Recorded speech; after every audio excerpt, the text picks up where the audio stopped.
में हमने पढ़ा था डिफिनीशन ऑफ डायरेक्ट प्रोडक्ट। ठीक है, डायरेक्ट प्रोडक्ट में हमने क्या पढ़ा कि G1 G2 ऐसे करके Gn ग्रुप्स हैं तो सब में कुछ ना कुछ ऑपरेशन होगा। जैसे इसमें होगा, सपोज कर लो इसको स्टार वन, इसमें स्टार टू मान लेते हैं, इसमें स्टार n मान लेते हैं, ये ग्रुप्स हैं।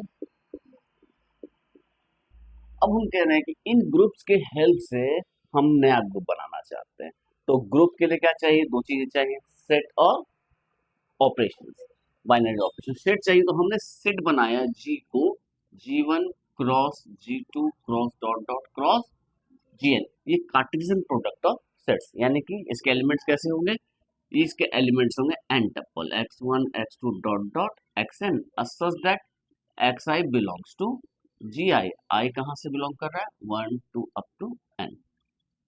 ठीक है, यानी कि x1 G1 में बिलोंग कर रहा है, x2 G2 में बिलोंग कर रहा है, सो ऑन। तो ये जो ऑर्डर्ड n टप्पल है, इससे जो सेट बना उसी को हमने किससे रिप्रेजेंट किया? G से। और ये जो G है तो हमारा सेट मिल गया। अब चूंकि ये ग्रुप्स है G1 G2 and so on Gn, और ग्रुप है तो नॉन एम्प्टी होंगे, क्योंकि ग्रुप की डेफिनेशन है नॉन एम्प्टी सेट के ऊपर हम डिफाइन करते हैं, और इनके अंदर कोई ना कोई ऑपरेशन है। तो हम जब नॉन एम्प्टी सेट मिल गया, यदि ये G1 G2 और Gn नॉन एम्प्टी है तो G भी नॉन एम्प्टी हो गया, और यदि G नॉन एम्प्टी मिल गया तो हम एक ऑपरेशन चाहते हैं, तो हमने एक ऑपरेशन माना स्टार, कहाँ से? G क्रॉस G से। डिफाइन कैसे किए कि इसके अंदर का कोई एलिमेंट x और y ले तो x का फॉर्म क्या होगा? x1 x2 dot dot xn, और y का फॉर्म क्या होगा? y1 y2 dot dot yn। यदि x बिलोंग करेगा G में और y बिलोंग करेगा G में, तो x का कुछ इस तरह का फॉर्म होगा, y का कुछ इस तरह का फॉर्म होगा, जहां पर xi बिलोंग करेगा Gi में और yi बिलोंग करेगा Gi में। ये तो बहुत सिंपल है। तो हमने क्या किया है, एक ऑपरेशन लिया कंपोनेंट वाइज। ये अलग अलग कंपोनेंट है, टोटल n कंपोनेंट है। तो हमने क्या किया, जब हम दो x स्टार y डिफाइन कर, हमने क्या किया कि x1 इसमें star one y1, x2 star two y2 and so on xn star n yn। ये हमने डिफाइन किया इस ऑपरेशन को। तो ये जो बाइनरी ऑपरेशन है स्टार जी क्रॉस जी से जी में, ये मतलब ये जो फंक्शन हमने डिफाइन किया जी क्रॉस जी से जी में, ये बाइनरी ऑपरेशन हो जाएगा, मतलब ये फंक्शन वेल डिफाइन हो जाएगा इस तरह डिफाइन करने पे। तो हमने देखा कि जी के ऊपर हमने एक बाइनरी ऑपरेशन डिफाइन किया, और इसके ऊपर हम शो कर सकते हैं कि जो स्टार है वो एसोसिएटिव हो जाएगा, इसके रिस्पेक्ट में आइडेंटिटी भी एग्जिस्ट करेगी जी में, और इसके रिस्पेक्ट में इनवर्स भी एग्जिस्ट करेगा। बहुत ही सिंपल है। आइडेंटिटी क्या हो जाएगी? ई जो है ई जी में क्या होगा? ई का फॉर्म हो जाएगा E1 E2 dot dot En। ये हमने प्रीवियस क्लास में ये सारी चीजें देखी थी, किसे हमने शो किया था कि ये ग्रुप है।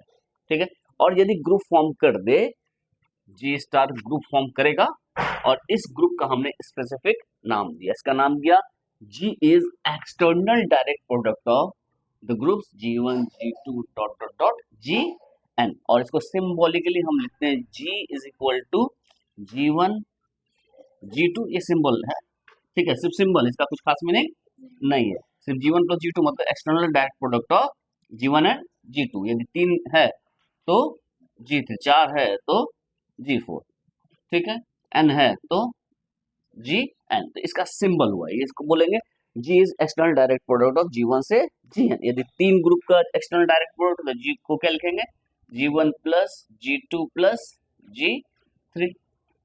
ठीक है, तो एक्सटर्नल डायरेक्ट प्रोडक्ट ये क्या है हमने पढ़ लिया, हमने लास्ट क्लास में देख भी लिया कि ये ग्रुप फॉर्म करेगा। अब जो नेक्स्ट है क्वेश्चन अराइज होता है कि एक एग्जांपल देख लेते हैं। पहले एग्जांपल देखना बहुत ही सिंपल होता है कि एक एग्जांपल लेते हैं। तो हमने कोई ग्रुप ले लेते हैं, अपने मर्जी से कोई ग्रुप बोलो, कोई भी फाइनाइट ग्रुप। एग्जाम समझने में आसान होगा, इनफाइनाइट भी ले सकते हैं,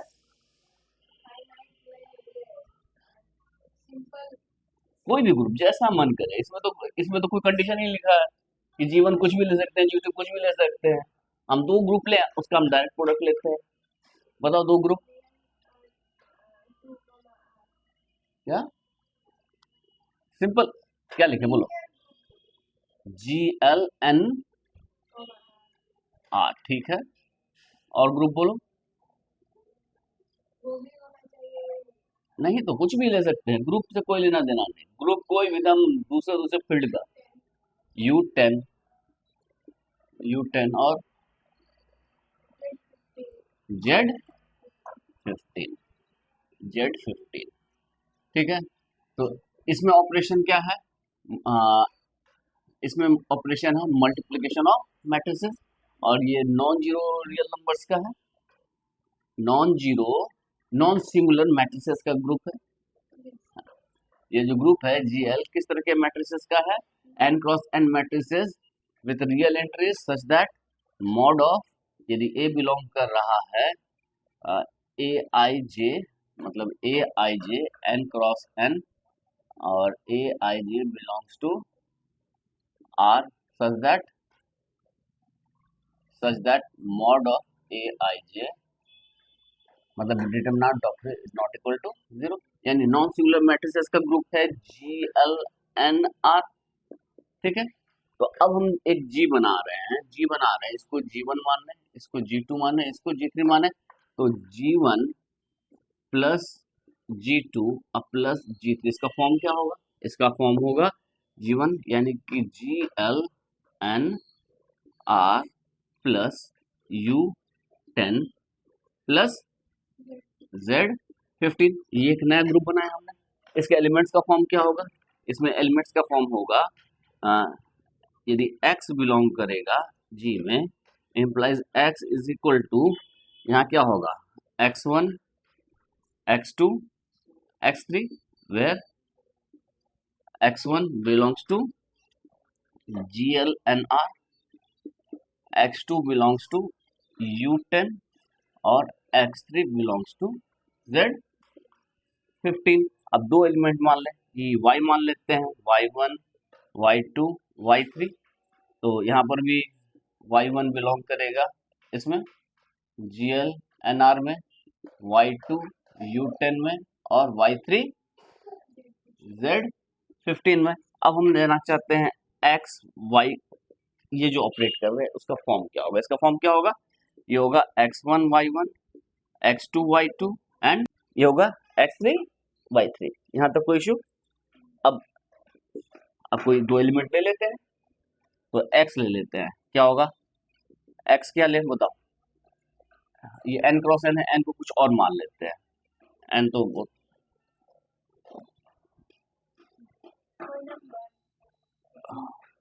हाँ 2 मान ले, ठीक है 2 मान लेते हैं। तो X एक एलिमेंट ले लिए, 1 2 3 4, पहला एलिमेंट, और X2 क्या है? U10 का कौन सा एलिमेंट होगा? 10 के जो को प्राइम होगा और छोटा होगा 10 से, तो क्या होगा? 3 मान लें, हाँ कोई X ले रहे हैं, तो X का फॉर्म क्या होगा? पहला एलिमेंट GL2R से, दूसरा एलिमेंट U10 से, और तीसरा एलिमेंट Z15 से, तो ये लिया 3, और उसका भी ले लेते हैं 3 इसमें भी बिलोंग करेगा। अब Y ले लेते हैं, Y एक क्या ले लेते हैं? हम ले लेते हैं 2 3 4 5, और यहाँ पर ले लेते हैं इसमें क्या होगा? 4 होगा, 10 का 6 7 ले लेते हैं, और इसको भी 7 ले लेते हैं, ठीक है। तो व्हाट इज एक्स वाई, हम ये देखना चाहते हैं। तो एक्स वाई क्या होगा? कंपोनेंट वाइज 1 2 3 4, इससे क्या मल्टीप्लाई होगा? 2 3 4 5, यहाँ पर क्या होगा? 3 मल्टीप्लीकेशन मॉडुलो 10 7, यहाँ पर क्या होगा? 3 एडिशन मॉडुलो 15 7। अंतर समझ में आ रहा है? सबका ऑपरेशन अलग अलग हो गया। तो यहाँ एक्स वाई की वैल्यू क्या आ जाएगी बताओ? 2 और 8 10 13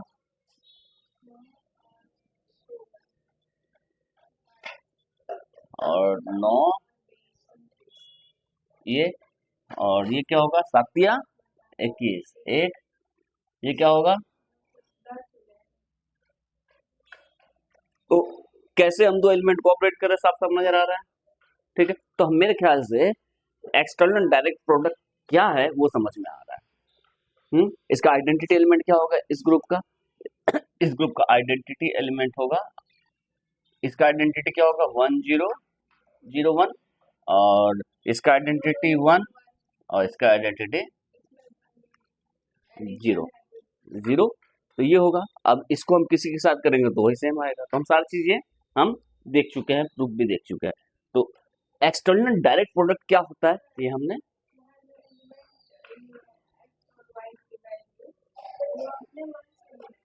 इसमें से बिलोंग करवा रहे हैं ना। हाँ, इसका इसका एलिमेंट का फॉर्म क्या होगा? इसी तरह होगा ना। इसका हम लेंगे तो x1 पहले ग्रुप में, x2 दूसरे ग्रुप में, x3 तीसरे ग्रुप में होगा। ये ऑर्डर्ड पेयर ऐसा नहीं होगी पहले पोजीशन पे हम सेकंड ग्रुप का एलिमेंट ले लेंगे, ठीक है ना। ये कार्टेशियन प्रोडक्ट है। हाँ, जिस ऑर्डर में लिए उस ऑर्डर में। अब ऑर्डर बदल जाएगा। हम यदि हम लिखना चाहते हैं जी ले U10 plus GL2R plus Z15, तो ऑर्डर बदल जाएगा, ठीक है। ऑर्डर मायने रखता है। कार्टेशियन प्रोडक्ट बोले, कार्टेशियन प्रोडक्ट मतलब ये ऑर्डर होता है। कार्टेशियन प्रोडक्ट का मतलब क्या होता है? ऑर्डर्ड एंटपल बोला है मैंने। हमने देख लिया डायरेक्ट प्रोडक्ट की डेफिनेशन क्या है। अब हम उससे रिलेटेड कुछ रिजल्ट्स के ऊपर आते हैं, बहुत ही इंटरेस्टिंग रिजल्ट्स हैं। सबसे पहले आता है order of an element in a direct product. एक थ्योरम लिखते हैं। थ्योरम क्या कहता है? Let G is equal to G1 plus G2 plus dot dot dot plus Gn B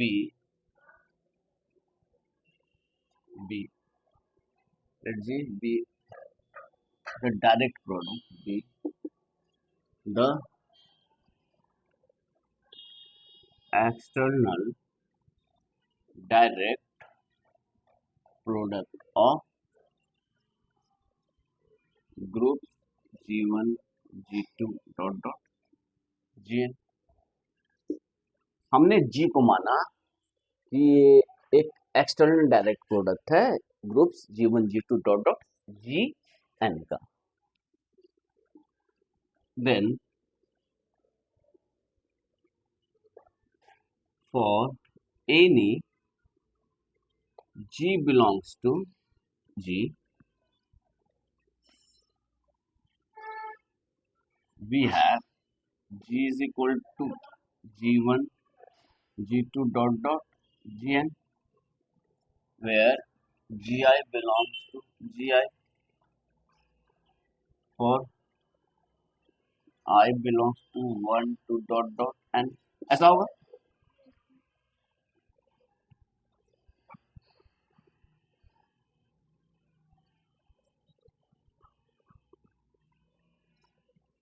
यहाँ पर फॉर एनी के जगह लिखे हैं लेट G belongs to,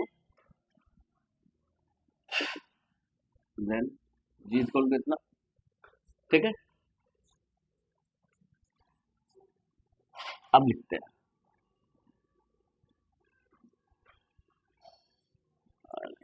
यहाँ पर then we are done, then order of G is equal to LCM of order of G1 order of G2 dot dot order of Gn, ठीक है। एग्जाम में पूछेगा किसी दो का में रख सकता है, मैं इन जनरल कर दे रहा हूँ प्रूफ, ठीक है। That is order of G is equal to LCM of order of G1 order of G2 dot dot order of Gn, ठीक है। प्रूफ पे आते हैं। प्रूफ बहुत ही सिंपल है, प्रूफ में कुछ सोचना ही नहीं है, ठीक है। तो हमें क्या प्रूफ करना है? इसका ऑर्डर ये, ठीक है। तो G का ऑर्डर कुछ मान लें, कोई दिक्कत? तो हम मान लेते हैं we have G is equal to G1, G2, Gn, and G belongs to G, where G is equal to G1, G2 dot dot Gn. Gi belongs to Gi, I1 to dot dot n. ये सारी चीजें हम मान ली. Let order of G, order of G को हम मान लेते हैं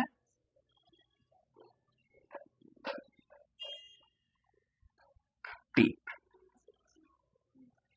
ठीक है, ऑर्डर ऑफ G को T मान लेते हैं and LCM of order of G1, order of G2 and order of Gi is equal to Mi. I belongs to 1 2 dot dot n. तो Gi का ऑर्डर Mi मान लेते हैं. Also let and S is equal to LCM of M1 M2 dot dot M. ठीक है, मतलब इनका order को हम एलसीएम मान लेते हैं. ठीक है, यहीं पर and S is equal to LCM of order of G1, order of G2 dot dot order of G, and which is LCM of M1 M2 dot dot M n. यहाँ तक तो कोई इशू नहीं है, बहुत सिंपल है, तो कुछ काम ही नहीं किया है. हमें क्या शो करना है, T is equal to S show करना है. ठीक है, अब इसे शो करते हैं. तो हम एक जब दो नंबर को A is equal to B show करना है तो हम क्या शो करते हैं, A is less than B and B is less than A. इसका मतलब हो गया A बराबर B. ये हमको शो करना है, तो हम एक बार शो करेंगे कि S लेस देन T है और एक बार T लेस देन S है, तो हमारा काम हो जाएगा. ठीक है, we have G raised to the power S is equal to G raised to the power S is equal to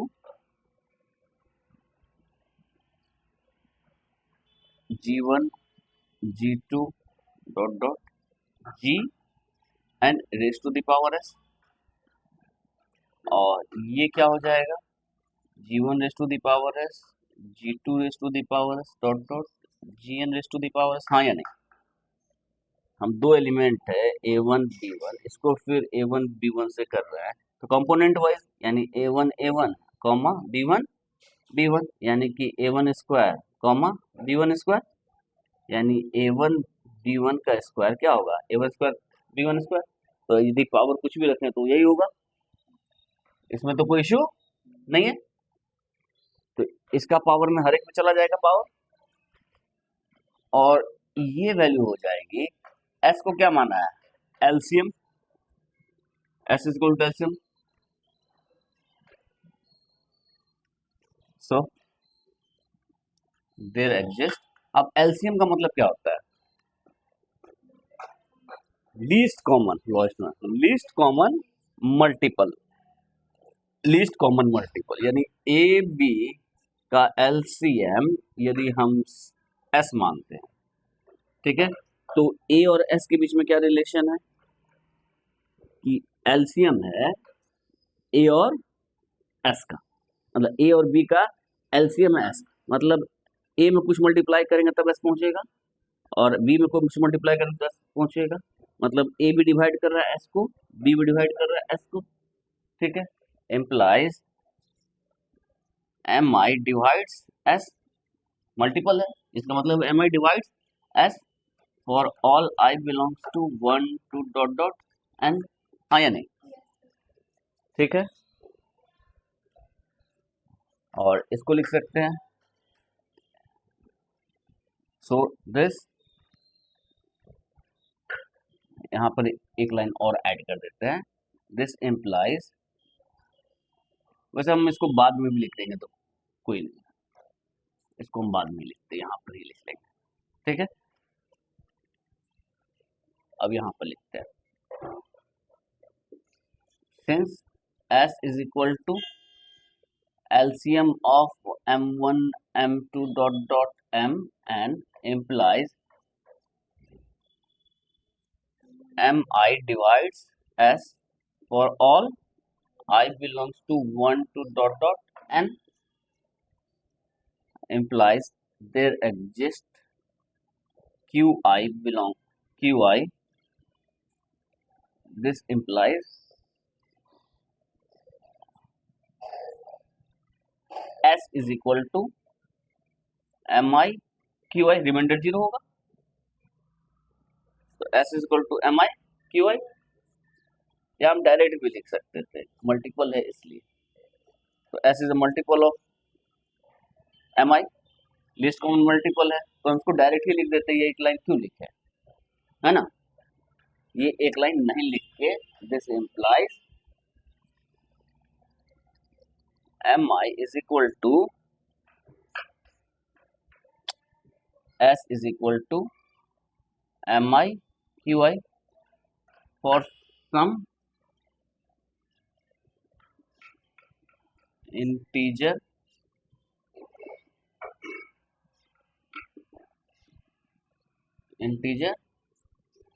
QI, I for all I belongs to 1 2 dot dot and higher.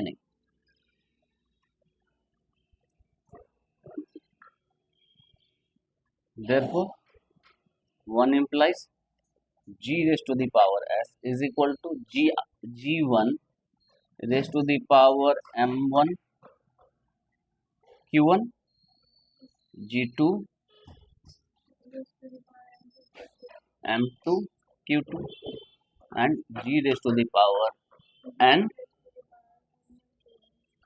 Q1, हाँ या नहीं, और ये value क्या हो जाएगी, this is G1 raised to the power M Q1, G2 raised to the power M2 Q2 dot dot Gn raised to the power Mn Q1, और ये क्या हो जाएगा, E1 raised to the power Q1, E2 raised to the power Q2 dot dot En raised to the power Qn Q, since EI is where EI is the identity of GI, ठीक है। और ऐसा क्यों हुआ, क्योंकि order M माने हुए हैं, तो GI का ऑर्डर M है, यहाँ पर लिख देते हैं, implies GI raised to the power MI is equal to EI, इसी चीज को यहाँ पर लिख देते हैं, where EI is the identity of GI, ठीक है। इसको मान लेते हैं 1, इसको मान लेते हैं 2, ठीक है, यहाँ लिख सकते हैं यूजिंग 1, कोई इशू, और ये क्या हो जाएगा, E1 E2 dot dot En, और ये वैल्यू क्या हो जाएगी, E, यानी कि हमारे पास क्या आया, G raise to the power S is equal to E, ये क्या इम्प्लाई करेगा, order of G divides S implies T divides S implies T less than equal to S, इसको मान लें 3, इसमें कोई दिक्कत, simple, G raised to the power T is equal to E, क्यों, since order of G is equal to T, तो ये क्या इम्प्लाई करेगा, ये होगा G1 raised to the power T, G2 raised to the power T, Gn raised to the power T is equal to E1 E2 dot dot En. ठीक है, this implies Gi raised to the power T is equal to Ei for all I belongs to 1 2 dot dot n हाँ या नहीं, इसको short में लिख सकते हैं। अच्छा, ये क्या इम्प्लाई करेगा?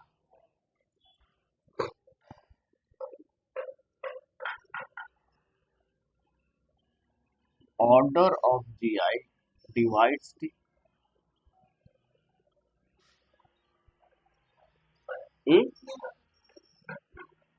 implies for all I belongs to 1 2 dot dot n हाँ या नहीं? This implies order of Gi को क्या माना है? Mi divides T for all I belongs to 1 2 dot dot n, ठीक है, implies T is a